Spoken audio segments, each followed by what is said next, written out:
Hello everyone, welcome back to our YouTube channel English honours hub. आज की video के अंदर हम लिटरेरी क्रिटिसिज्म के most important question and answer करने वाले हैं, जो कि एग्ज़ाम पर्सपेक्टिव से बहुत इम्पॉर्टेंट है। आपको इनके आंसर्स आने चाहिए। तो चलिए स्टार्ट करते हैं अपना वीडियो पहले क्वेश्चन से। तो हमारा पहला क्वेश्चन है कि how does Edmund Burke differentiate between sublime and beauty in his essay. मतलब कैसे वो डिफरेंशिएट करते हैं ये दो टर्म्स के बीच में। तो पहले हम देखने वाले हैं कि जो इनका कैप्टिवेटिंग एसे है, a philosophical inquiry into the origin of our ideas, इसमें ये दो टर्म यूज़ करें, सबलाइम और ब्यूटीफुल, जैसे कि हमें पता ही है। एडमंड बर्ग इसके अंदर फंडामेंटल डिफरेंस बताते हैं ये दो contrasting form of aesthetic experience की, जो कि है ब्यूटी और सबलाइम। ये जो दो स्ट्रॉन्ग इमोशंस हैं, इनके डिफरेंट डिफरेंट इफेक्ट होते हैं हमारे दिमाग पर।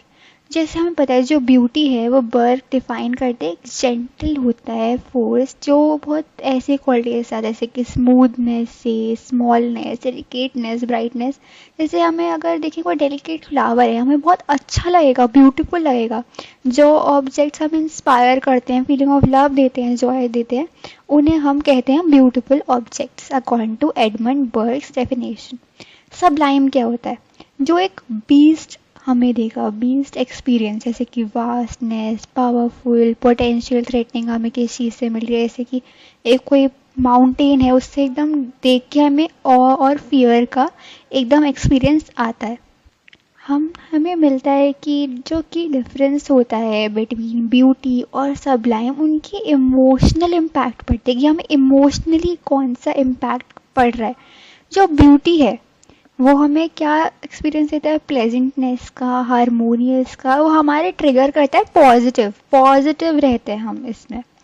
बट जब हम देखते हैं सबलाइम, ये हमें सेल्फ प्रेजर्वेशन इंस्टिंक्ट देता है, हमें कन्फ्रंट करता है फियर से, और इस कन्फ्रंटेशन से हमारे अंदर के नेगेटिव इमोशन भी आते हैं, पॉजिटिव भी आते हैं, जिससे हम और स्ट्रक हो जाते हैं और हम्बल्ड हो जाते हैं। तो इधर बर्ग इसको डिस्क्राइब करने के लिए और डिफरेंशिएट करने के लिए खुद से ही दो एग्जाम्पल देते हैं कि डेलिकेट फीचर्स अगर हम देखें ब्यूटीफुल वुमेन में है तो हमें इंस्पायर करेंगे, हमें एडमायर करेंगे। बट जब हम देखें कोई वास्टनेस सी का, तो हमें उसकी जो पावर है बहुत टेरिफाई कर देगी, और हमें ऑ और टेरर का मिक्स्ड और स्ट्रेंज प्लेजर मिलेगा। जैसे कि हमें पता है ये जो एक्सप्लोरेशन है ब्यूटी और सबलाइम का, ये हमारे एस्थेटिक एक्सपीरियंस से भी बहुत ज़्यादा बाहर है, और हम ये कॉम्प्लेक्स रिलेशनशिप अपने इमोशंस के थ्रू देखते हैं। तो नेक्स्ट क्वेश्चन पे आते हैं हमारे question number 2। How does Virginia Woolf criticizes traditional novels and argues for more and impressionistic approach to storytelling. तो इधर देखते हैं हम, जो वर्जीनिया वुल्फ हैं वो मॉडर्न फिक्शन के थ्रू एक कन्वेंशन देते हैं कि ट्रेडिशनल नॉवेल्स बहुत इम्पर्सनल और एक्सपेरिमेंटल अप्रोच नहीं दे पाती स्टोरी टेलिंग का, और बोलते हैं कि जो ट्रेडिशनल फॉर्म है खाली वो फोकस करते हैं प्लॉट, कैरेक्टर डेवलपमेंट और लीनियर नरेटिव, और फेल कर देते हैं कैप्चर करना जो कॉम्प्लेक्सिटीज़ ऑफ लाइफ हैं, और जो हमारे दिमाग के बारे में नहीं बताते कि क्या चल रहा है ह्यूमन माइंड में उस सीन के दौरान। तो वुल्फ क्रिटिसाइज़ करती है उनकी जो नॉवेल्स, ट्रेडिशनल नॉवेल्स हैं, वो एक्सटर्नल इवेंट्स की डिस्क्रिप्शन देती हैं। इंस्टेड वुल्फ प्रपोज करते हैं शिफ्ट होना चाहिए एक सब्जेक्टिव और इम्पर्सनेटिव अप्रोच स्टोरी टेलिंग के लिए। मतलब कि जिसके अंदर हमें कॉम्प्लेक्स परसेप्शन मिले ह्यूमन माइंड का, जिसमें हमें इमोशंस देखने को मिले, थॉट्स मिले हमें ह्यूमन माइंड के। वुल्फ की आइडियल नॉवेल जो होंगी वो यूटिलाइज करेंगे टेक्निक जैसे stream of consciousness, symbolism, fragmentation. Woolf ये नहीं बोलती कि एब्सेंस होना चाहिए कैरेक्टर और प्लॉट का, बट वो चाहती हैं शिफ्ट आए एक्सटर्नल इवेंट से internal experience of human mind, thoughts, feelings, interaction, इन सब का एक शिफ्ट मिले ह्यूमन माइंड पे। और बोलती हैं ये जो अप्रोच है ये एक और एस्थेटिक और कॉम्प्लेक्स पोर्ट्रेयल देगा ह्यूमन एक्सपीरियंस का, बट ये हमें एक्सप्लोर करेंगे कि ह्यूमन की कंडीशन कैसी हो सकती है, और राइटर्स इससे एक डीपर अंडरस्टैंडिंग दे पाएंगे वर्ल्ड की, हमारे आसपास की, कि लोग कैसे होते हैं हमारे आसपास, लोगों की सेंसेस का हमें और ज़्यादा पता चलेगा। अब अपने नेक्स्ट क्वेश्चन पे आते हैं हमारे। Hume suggest that sentiments of beauty arise from combination और imagination from a sense of pleasure and pain, how does it apply here. तो इधर हम देखेंगे डेविड ह्यूम कैसे, जो हमारे सिलेबस में है of the standard of taste, ये हमें प्रेजेंट करता है पर्सपेक्टिव ओरिजिन ऑफ ब्यूटी। मतलब ब्यूटी हम कैसे देखते हैं, हमारे परसेप्शन से जब बनता है उससे हम ब्यूटी को देखने लगते हैं।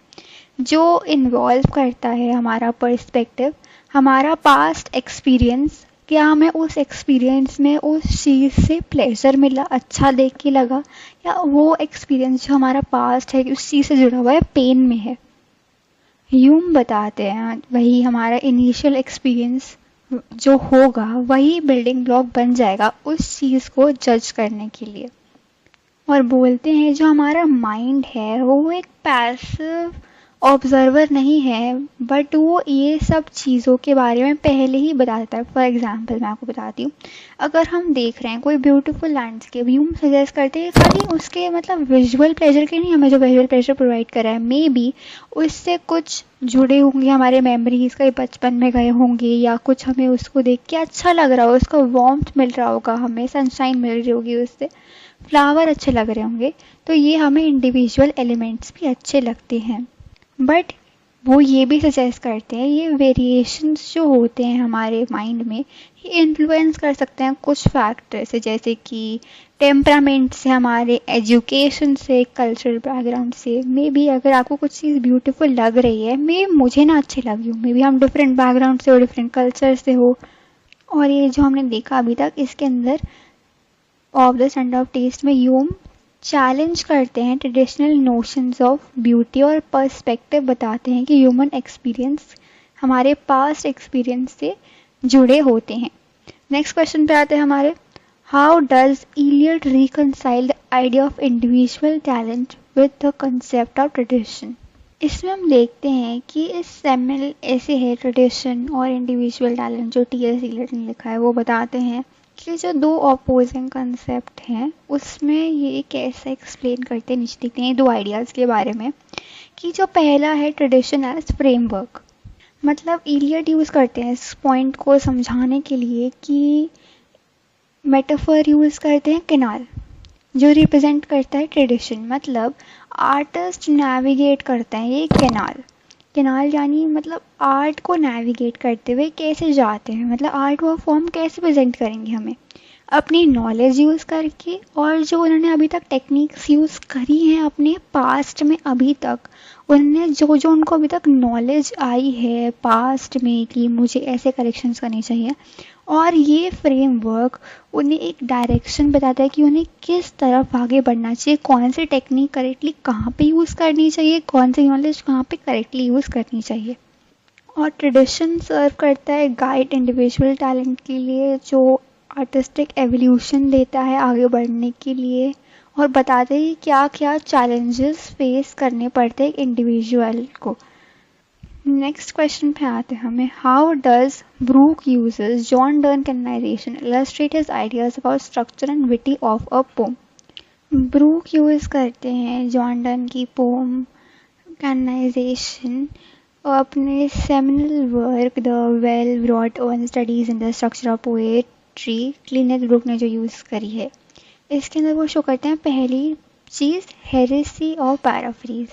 ब्रूक का आइडिया क्या है इस ऐसे में, हेरेसी और पैराफ्रेज के अंदर वो आर्ग्यू करते हैं ट्रेडिशनल प्रैक्टिस ऑफ पैराफ्रेजिंग, जिससे हमें क्लियर और सिंपल मीनिंग तो मिलता है, बट जो मेन मीनिंग मिलना चाहिए, मैसेज मिलना चाहिए, जो यूनिक और कॉम्प्लेक्सिटी हमें मिलनी चाहिए, वो नहीं मिलता हमें। हम बस उसका सिंपल मीनिंग निकाल के ख़त्म कर देते हैं, बट जो लैंग्वेज इमेज स्ट्रक्चर होता है वो हमें नहीं मिल पाता। ब्रूक की एप्लीकेशन क्या है इसमें, बोलते हैं ये जो कैननाइजेशन है डेमोन्स्ट्रेट करती है, इसके अंदर पैराफ्रेज नहीं है क्योंकि इसके अंदर पैराडॉक्स है, विट है, जिससे इम्पॉसिबल हो सकता है कि सिंपल मीनिंग निकल आए। तो पैराफ्रेजिंग से उसका लॉस ही हो जाएगा, आयरनी, एम्बिग्विटी और मेटाफोरिकल पावर। तो ये एक ऐसी पोम है जिसमें पैराफ्रेज नहीं यूज़ हो सकता, और ये क्लियरली आपको समझ आ जाएगी। नेक्स्ट है the language of paradox. Paradox क्या होता है कि एक स्टेटमेंट है जो कि सेल्फ कॉन्ट्रडिक्टरी है, जैसे कि वो बिलीव करते हैं एप्लीकेशन में कि जो कैननाइजेशन है वो उनका सेंट्रल क्या है, सेंट्रल थीम है कि लवर्स को वर्ल्ड से विड्रॉ होना है और उनको कैननाइज होना है सेंट से, सेंट जैसा। तो ये जो आइडिया है ये क्रिएट करता है कन्वेंशनल नोशन, लव के लिए अलग मीनिंग बन रहा है, रिलीजन के लिए, मोरालिटी के लिए। नेक्स्ट है स्ट्रक्चर एंड विट शो हो रहा है। ब्रूक का जो आइडिया है वो आर्ग्यू करते हैं ये जो इमेजरी है, मीटर है, राइम है, खाली मेयर डेकोरेशन है, बट इंटीग्रल इम्पोर्टेंस रखते हैं ओवरऑल डिज़ाइन के लिए। तो हाईलाइट करते हैं सिग्निफिकेंस विट पोएट्री में। ब्रूक की एप्लीकेशन क्या है, इसमें कैननाइजेशन यूज़ करता है स्ट्रक्चर ऑफ विट उसका प्लेफुल और आयरनिक मीनिंग निकालने के लिए, जो रिफ्लेक्ट करेगा उसका थीम। अगर उसका जो थीम है वो उसका मिरर रिफ्लेक्ट करता है कि जो लवर्स का क्या डिज़ायर, उनकी खुद की वर्ल्ड बन जाए, उनको सोसाइटी से दूर रहना है। अपने नेक्स्ट क्वेश्चन पे बढ़ते हैं हमारे। Examine Brooks idea of total experiment of the poem. तो इसके अंदर हम देखेंगे कि कैसे अपने well wrought urn studies and structure of poetry के थ्रू क्लीनर वो कैसे समझाते हैं हमें total experiment of the poem. पहले यूज़ करते हैं वो हेरेसी ऑफ पैराफ्रेज।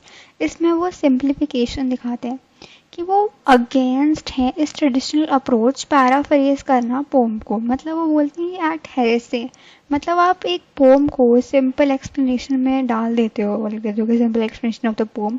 आप उसकी जो रिचनेस है, कॉम्प्लेक्सिटी आप इग्नोर कर देते हो। उसके जो मल्टीपल ऑपरेशन है, जो इमेजरी है, लैंग्वेज है, इसके स्ट्रक्चर, आप सबको एक कलेक्टिव फॉर्म में ले आते हो, बट उसका जो मेन एलिमेंट है, जो सार है, वो आप भूल जाते हो।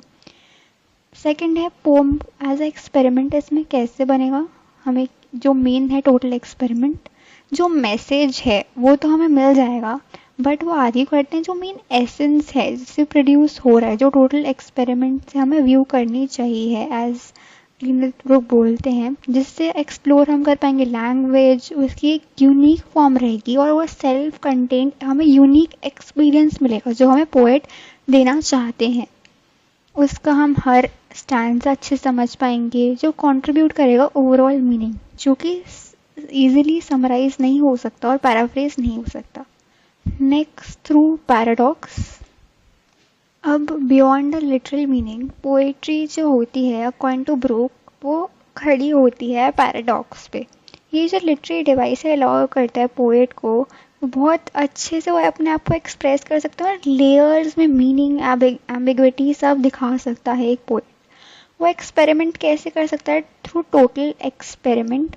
वो बोलते हैं कि जो पैराडॉक्स है वो पावरफुल टूल है एक्सप्लोर करने के लिए।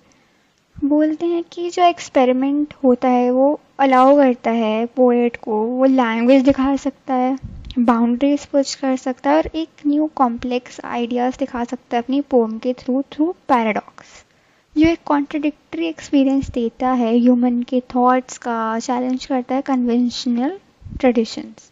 इधर वो एग्जाम्पल देते हैं कैननाइजेशन का, जॉन डन के। जो पोम है इसके अंदर विटी है, पैराडॉक्सिकल आर्ग्यूमेंट्स हैं, जो टोटल एक्सपेरिमेंट के थ्रू हमें पता चल सकता है। डन यूज़ करते हैं पैराडॉक्स, जो फोर्स करता है रीडर को देखने के लिए लव के बारे में, रिलीजन के बारे में, मोरालिटी के बारे में, और इंगेज हो जाते हैं हम पोएम के लिटरल मीनिंग के थ्रू।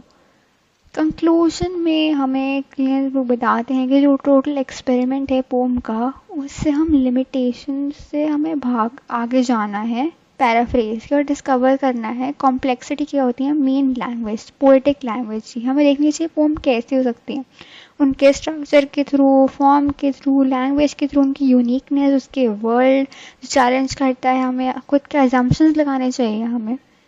और ये शिफ्ट अगर हो गया हमारा पर्सपेक्टिव तो हम उस पोइट्री को अच्छे से अप्रिशिएट कर पाएंगे, उसके कंटेंट के लिए नहीं, बट जो उसकी लैंग्वेज है, उसका फॉर्म है, उसका जो यूनिक एक्सपीरियंस है, उसके लिए। और यहाँ पे हमारा ये वीडियो ख़त्म होता है। और यहाँ तक देखिए, लाइक शेयर कमेंट सब्सक्राइब करते हुए ही जाना। एंड आई होप आपको यहाँ तक समझ आ ही गया हो। और अगर नहीं है तो आप कमेंट डाउन कर सकते हैं। और आपको ये PDF टेलीग्राम पे बिल्कुल फ्री मिल जाएगा, जो कि लिंक डिस्क्रिप्शन में, आप वहाँ से ज्वाइन कर सकते हैं, आपको मिल जाएगा। And till then, thanks for watching, bye bye. खत्म। Bye bye, tata, good bye.